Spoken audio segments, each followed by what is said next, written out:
दूर मौलवी साहब इधर ही आ रहे हैं। और मौलवी को बुलाने की क्या जरूरत थी?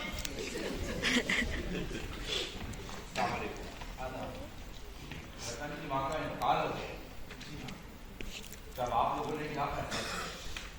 दूर वो पुराना शमशान रामुदा बाग से रेहानी, तो हिंदुओं का तरीका हमें मालूम नहीं। लिहाजा हमने यही सोचा है कि मरहुमा को निहायत इज्जत और एहतराम क्या मरने से पहले वो मुसलमान हो गई? जी नहीं। तब आप उन्हें दफन कैसे कर सकते? तो और क्या करेंगे?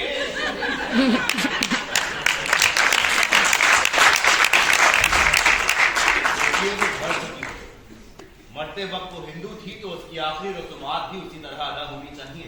वाह, चंगी तारीफ है।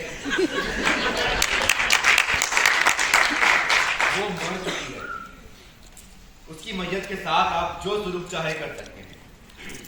चाहे टुकड़े कर डालिए, चाहे दफन कर दीजिए, या चाहे जो जी में आए कीजिए, इसका उस पर कोई असर नहीं पड़ेगा। उसके ईमान पर कोई आंच नहीं आएगी।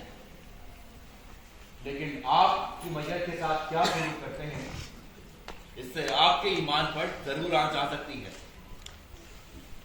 मुर्दा चाहे किसी भी मजहब का हो, उसका एहतराम हम पर फर्ज है।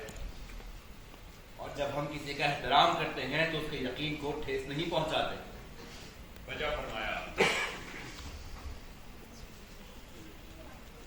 और ये गलत बात है, तू बोल रहा है।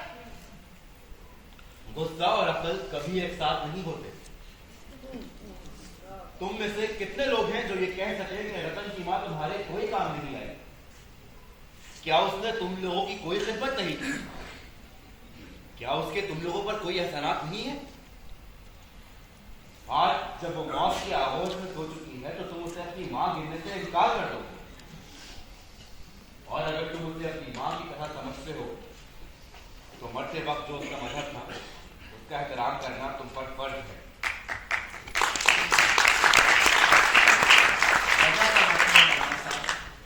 हमें मरहुमा की आखिरी रस्मात उनके मजहबी उसूलों के ऐन मुताबिक करनी चाहिए। मिर्जा साहब, आप माती की मैयत कब लेके जाएंगे, खबर मुझे जरूर भिजवाइएगा। फजर की नमाज का वक्त हो रहा है, आप सभी नमाज अदा कीजिए।